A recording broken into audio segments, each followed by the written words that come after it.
आपका इस चैनल पर स्वागत है। मेरा नाम है आदिल जावेद और आप देख रहे हैं मेरा YouTube channel the question bank. सवाल नंबर 1, आधुनिकीकरण क्या है या आधुनिकीकरण किसे कहते हैं? वैसे आपको पता होगा, आधुनिक शब्द अंग्रेजी शब्द मॉडर्न का हिंदी रूप है, जिसका अर्थ होता है फैशन। फैशन कहते हैं जो वर्तमान में चलन में हो। अब आधुनिकीकरण किसे कहते हैं? सामाजिक परिवर्तन की प्रक्रिया को आधुनिकीकरण कहते हैं। दूसरे शब्दों में कहें तो वर्तमान समय में समाज में जो बदलाव होता है, जो परिवर्तन होता है, इसकी प्रक्रिया को आधुनिकीकरण कहते हैं। यह परिवर्तन रहन सहन, खान पान, पहनावा, शिक्षा, उद्योग, सोच विचार, धार्मिक क्षेत्र आदि में होता है। सवाल नंबर 2, औद्योगिकरण किसे कहते हैं? औद्योगिकरण भी आधुनिकीकरण का ही एक अंग है।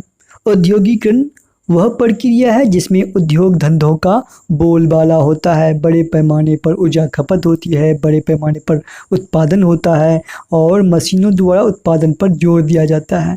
इस प्रक्रिया में मानव समूह की सामाजिक आर्थिक स्थिति बदल जाती है।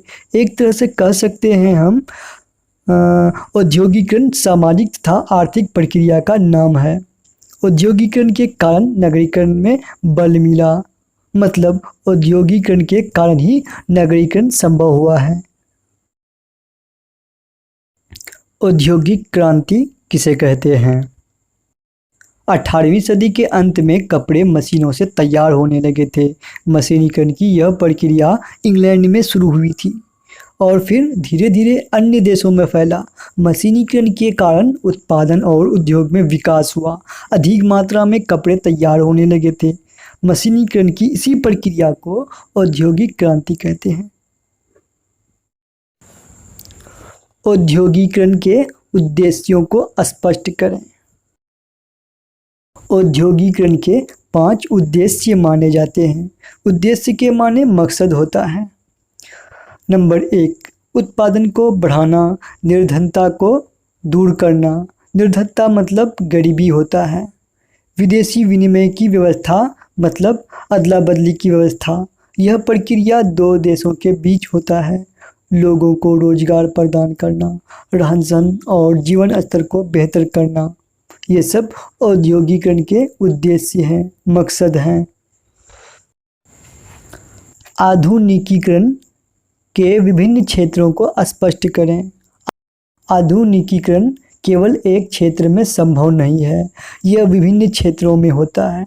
तो जानते हैं कि राजनीतिक क्षेत्र, सामाजिक क्षेत्र तथा आर्थिक क्षेत्र में किस प्रकार का आधुनिकीकरण होता है। राजनीतिक क्षेत्र में आधुनिकीकरण होने से राज्य द्वारा एकता एवं धर्मनिरपेक्षता का दृष्टिकोण अपनाया जाता है। धर्म और लिंग के आधार पर भेदभाव न करके समानता को बढ़ावा देता है। राज्य में जनता द्वारा सरकार का चुनाव होता है। अब आगे बढ़ते हैं। सामाजिक क्षेत्र में आधुनिकीकरण होने से क्या बदलाव आते हैं?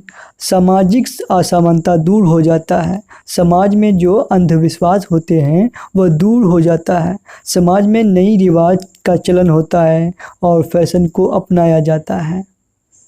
आर्थिक क्षेत्र में आधुनिकीकरण होने से देश के आर्थिक विकास में अधिक ध्यान दिया जाता है। अर्थव्यवस्था को बेहतर किया जाता है। उद्योग में रोजगार में बल दिया जाता है, अर्थात नए उद्योगों को बढ़ावा देना, नए रोजगार को पैदा करना आदि शामिल है। इस वीडियो को लाइक कीजिए और अपने दोस्तों को शेयर कीजिए और कमेंट बॉक्स में अपनी राय पेश कीजिए। और अगर आप इस चैनल पर नए हैं तो इस चैनल को सब्सक्राइब कीजिए।